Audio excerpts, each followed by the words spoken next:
নমস্কার সবাইকে। তো বেশ কিছুদিন আগে আমরা মায়াপুরে গেছিলাম। তো বাড়ির কাছে হলেও সবসময় তো যাওয়ার সুযোগ হয়ে ওঠে না। তো যখন আমাদের বাড়িতে কেউ ঘুরতে আসে অবশ্যই তাদের নিয়ে আমরা মায়াপুর যাওয়ার চেষ্টা করি।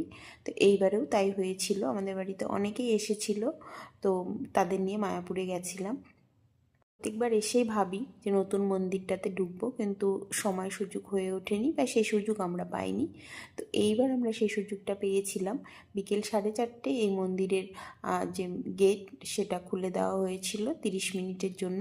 সেখানে সামান্য কিছু ডোনেশন দিয়ে তোমরা ঢুকতে পারবে, আমরাও তাই ঢুকেছিলাম।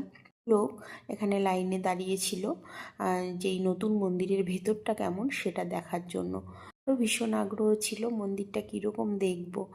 মন্দিরটা এখনও চালু হয়নি, কিন্তু ভেতরটা দেখানোর জন্যই প্রত্যেক দিন একটা নির্দিষ্ট টাইমে মন্দিরটার গেট খোলা হয়।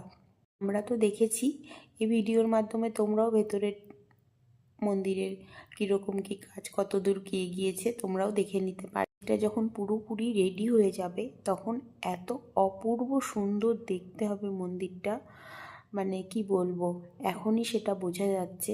তো বাড়ির কাছে এত সুন্দর একটা মন্দির তৈরি হচ্ছে, এটাই এটা ভেবেই অনেক আনন্দ হচ্ছে যে মাঝে মাঝে এসে দেখতে পারবো।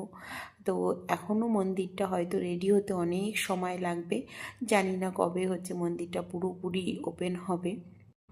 ওপেন যখন হবে তখন তো অবশ্যই আসবো, কিন্তু এখন আমরা দেখে নিচ্ছি যে ভেতরটা আসলে কতটা সুন্দর হতে পারে। তো এখানে দেখো সবাই এখানে ভিড় করে দাঁড়িয়েছিল, কারণ এখানে যিনি গাইড ছিলেন উনি সবাইকে বোঝাচ্ছিলেন বিভিন্ন রকম, যে কোন পাশে কি হবে, কোথায় কোন বিগ্রহ থাকবে সব। তো সেই সব সবাই লাইন দিয়ে শুনছিল, তো বেশ ভালোই লাগছিল। তাও যদি এই নতুন মন্দিরের ভেতরটা দেখতে চাও তাহলে এখানে এসে বিকেল 4:30 4টের মধ্যে লাইনে দাঁড়িয়ে যেতে হবে। 4:30 তো গেট ওপেন করে দেবে, তারপরে 30 মিনিট ভেতরে থাকতে দেবে ওনারা, তারপরে আবার ওনারা 30 মিনিটের মধ্যে কিন্তু এখান থেকে বের হতে হবে।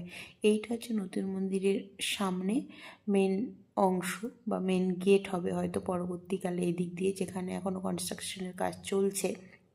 এখান থেকে পুরনো মন্দিরটাও খুব সুন্দর দেখা যায়। এখান থেকে দেখো ভিউটা কত সুন্দর।